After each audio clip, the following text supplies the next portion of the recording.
Christian Heroes Then and Now. David Livingstone, Africa's Trailblazer by Janet and Geoff Benge.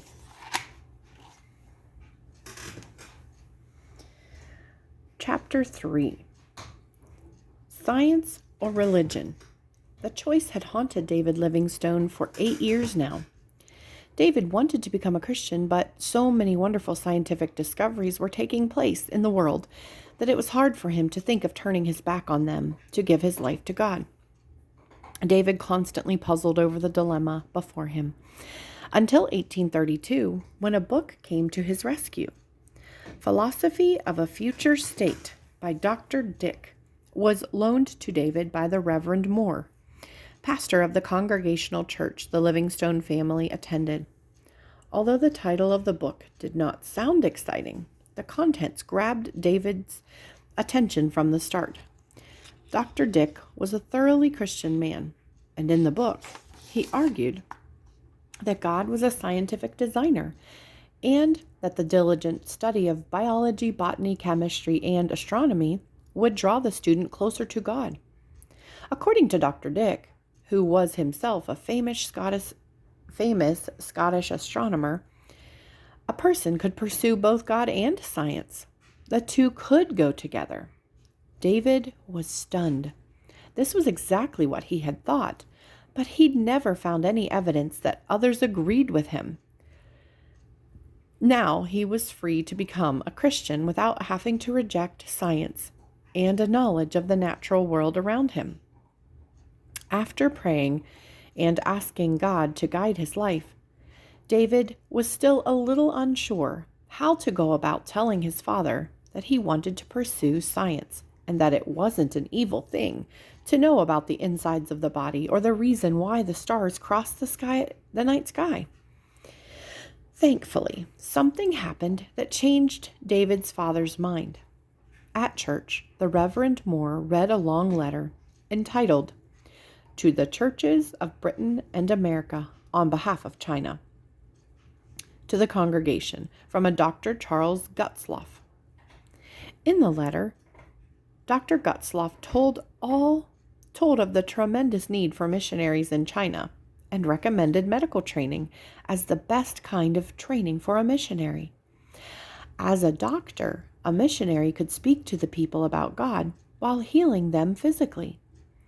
As David sat next to his father, listening to the letter being read aloud, his heart raced. Here was a missionary suggesting that a man get medical training, scientific training, before going to the mission field. Here, at last, was a reason why a Christian should learn about science.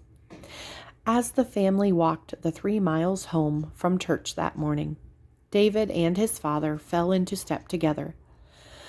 "So what did you think of Dr. Gutzloff's letter?" David asked nervously, afraid his father would disagree wholeheartedly with it. Fascinating, replied Mr. Livingstone. "Perhaps I've been a little harsh in regard to learning about science. If science can open a Chinese man's heart to God, it must have some merit after all." David could hardly believe what he was hearing. Did his father mean it? He had to know. "So you wouldn't mind if I borrowed a few books about medicine to read?" he asked, almost afraid of the answer. His father walked in silence for several minutes. "No, lad," he finally said, and then added, "but I don't know what good it will do, you working in the mill and all." Mixed emotions surged through David. On the one hand, his father was giving him permission to pursue science. On the other hand, it was true. He worked at the mill for 14 hours a day. He was 19 years old. He still lived at home. And nearly every penny he earned went towards paying the rent for the family apartment and funding the 3 younger children's education. David only wished he could have had the same chance at education as his younger siblings, but it was too late now. Still, somehow he assured himself he was going to become a medical missionary. When he told his grandfather of his plans, Grandpa Livingstone tried to sound enthusiastic. Deep down, though, David knew he was worried about any of his grandchildren leaving Blantyre. Grandpa Livingstone had had 5 sons. 3 of them had gone off to fight in the Napoleonic Wars and had never returned. A 4th son, a clerk in Glasgow, had been captured by a press gang and taken aboard a British Navy ship, where he had been forced to work until he died on board several months later when the ship was in the Mediterranean Sea. Neil Livingstone, David's father, was the only one of the 5 sons left alive. Grandpa Livingstone had good reason to fear his grandchildren's leaving the village, where they had been born and raised. Still, the more David thought and prayed about it, the more he felt God was calling him to be a medical missionary. As outrageous as it seemed, the idea would not go away. David discussed it with his pastor and his parents. Although they all thought he had the intelligence to be a doctor and the determination and faith to be a missionary, all 3 of them shook their heads and told David there was no practical way it would happen. David, however, would not give up. The tiny seed that had been planted in him when he heard Dr. Gottloff's letter had grown within him. David knew he would burst if he did not find a way to go to medical school. One night, David sat on his bed in the family's 1-room apartment, while his sisters Janet and Agnes sat at the table. 13-year-old Janet was playing schoolteacher, quizzing 8-year-old Agnes on English grammar rules for a test at school the next day. As the 2 girls worked away, David wrote some numbers on a scrap of paper. He looked at them. 12 pounds. It would cost 12 pounds to attend Anderson College in Glasgow for a term. Anderson College was the least expensive college David had been able to find that offered courses in basic medicine. David would need another 12 pounds for lodging, food, and books. The numbers he had written down revealed the depressing truth. David now made 5 shillings a week, working as a spinner in the mill. Since there were 20 shillings in a pound, he earned 1 pound a month. He ran his hands over his face. If he saved every penny he earned, it would take him an entire year to have enough money to pay for 1 term of college. But of course, he could not do that. He had to buy his own clothes and help pay for both the rent and Charles, Janet, and Agnes's schooling. On top of that, he helped to buy food for the family and gave generously to the church. He jotted down some more calculations. 3 years. If he saved every extra penny he could, in 3 years, he would have enough money saved to attend medical school for 1 term. By then, he would be 23 years old. David looked up from his calculations. They were not discouraging. Rather, they gave him hope. It could be done. It might take a while, but with some determination and hard work, he would go to medical school and then on to China as a missionary. He had made up his mind. Nothing was going to stop him now. When David told his parents of his plans, they doubted he could save that much money. Surely, they argued, he would change his mind before 3 years were up. Some girl would come along, and, like his older brother John, he would settle down with a wife to raise a family right in Blantyre. But David was determined, and in November 1836, he had finally saved enough money to go to Anderson College. Not only that, he had not had a single girlfriend in the entire 3 years, for fear the temptation to get married would stop him from reaching his goal. It was a cold, snowy morning when David and his father set out together on the 8-mile walk to Glasgow. Between them, they carried everything David would need for 5 months: a change of clothes, several hand-sewn notebooks, a plate and cup, a bone spoon, and a woolen blanket. In his pocket, David had 20 pounds and the addresses of some cheap boarding houses where a friend had told him he might be able to rent a room. After over 2 hours of walking, David and his father reached the outskirts of Glasgow, marked by row upon row of dreary red brick tenement houses stretching as far as the eye could see. It was unlike anything David had experienced in Blantyre, and for a while he walked alongside his father, silent and wide-eyed. Together they trudged from one address to the next, but even the cheapest boarding houses were too expensive for David. Finally, one landlady told David that if he could afford to pay only 2 shillings a week for a room, there was only one place in Glasgow for him. Rotten Row. Rotten Row certainly did not sound like an appealing place to live.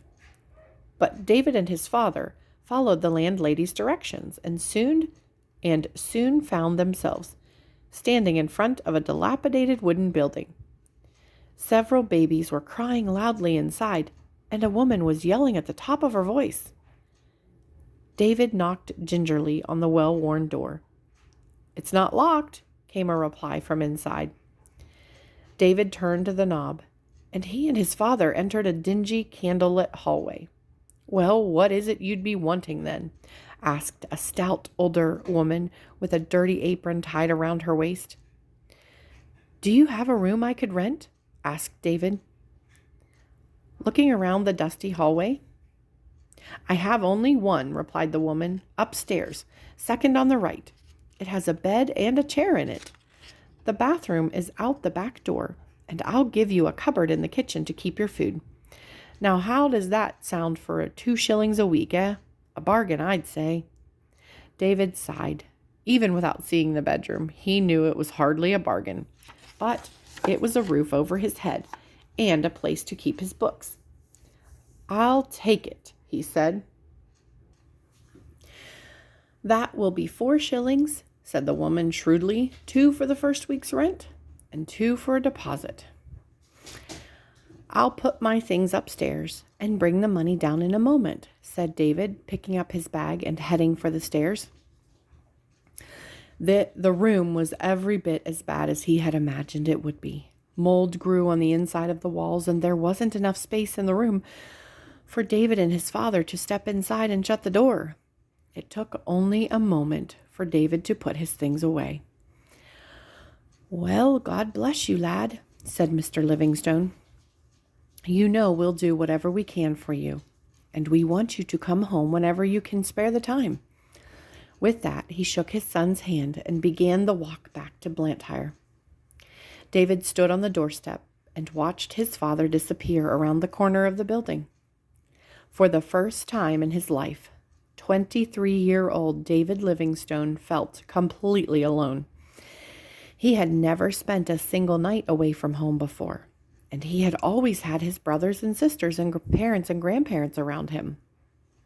For a brief moment, he wanted to run after his father, but he had worked and saved for medical school too long to turn back now.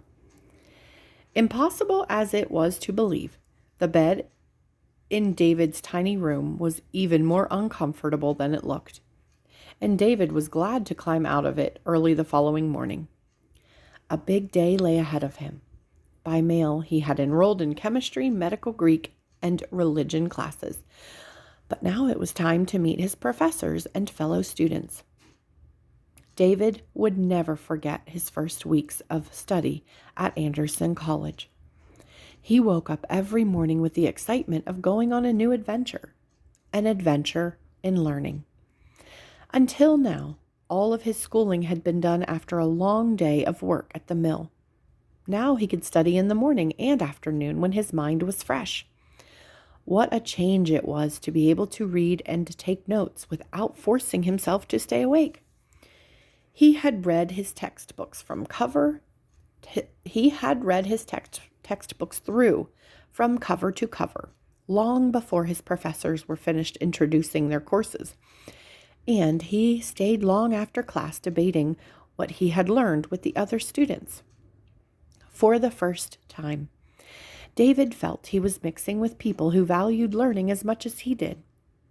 Most of David's fellow students had attended the best schools in England in preparation for college, and their fathers were paying for their tuition at Anderson College. Despite the fact that David came from a low social class, the other students quickly accepted him as a fellow student. His interest and enthusiasm more than made up for his lack of a correct social background. The whole college atmosphere made David feel more alive than he had felt in his entire life. Despite his living conditions at Rotten Row and the nights when he had nothing more to eat than a bowl of cold porridge, he never doubted he was in the right place. Of course, it helped that Anderson College buzzed with the latest scientific discoveries, especially in the new area of electricity. 2 of the senior students had constructed a galvanic battery and now had enough current to perform a number of electrical experiments. While all this interested David, the thing that fascinated him the most was learning to treat sickness. David never lost sight of his goal of being a missionary to China. He took notes in class on all of the latest medical techniques, such as how long to bloodlet a person for varying illnesses, the exact number of leeches to use to suck blood, and the quickest way to amputate an injured person's limb. He also learned how to use a new gadget called a stethoscope, which allowed a doctor for the first time to hear air and blood flowing inside the human body. All these new advances fascinated David's family too. Mr. Livingstone had changed his mind completely about science and religion being incompatible. Now that he realized that science could help spread the gospel message, he was eager to hear about all David was learning, as was the rest of the family. Once a month, David would make the 16-mile round trip home to Blantyre, where his father would throw an extra log on the fire, and his mother would brew a large pot of tea as the entire family gathered to listen with rapt attention as he described life in Glasgow and the wonders of medical science. These conversations fired David's younger brother and sister's imaginations and opened their minds to other possibilities besides working in the mills. His sisters, Janet and Agnes, decided to work hard to become school teachers, while Charles made up his mind to study to become a pastor. In April 1837, 5 months after arriving in Glasgow, David had completed his first term at college. He had also run out of money, and so he left his room on Rotten Row and returned to Blantyre to work in the cotton mill and save more money so he could go back to college the following November. It felt strange to David to be back working in the mill after mixing with such well-educated people all winter. While his hands worked the loom, David thought about the new courses he planned to take during his next term at Anderson College. Even though David worked hard and saved every penny he could, when it came time to return to college, he did not have enough to go back. But before he could despair, his older brother John, who now had a respectable job as a lace merchant, offered to give David the money he needed. It was the old Scottish way. David had helped his younger siblings, and now he was receiving help from his older brother when he needed it most. He was truly grateful. David's next term at college was just as exciting as his first. He had a mind like a sponge, and he wanted to learn all he could about everything. He made friends with a professor's assistant named James Young. James had been hired to make science equipment to use for experiments, and David was fascinated by his workshop. James taught David how to use a lathe to turn wood and a furnace to heat glass and metal. David also learned how to mend broken or damaged pieces of science equipment. After all, David reasoned, Since he had no way of predicting what he would be called upon to do once he was a missionary in China, he wanted to learn as much as possible.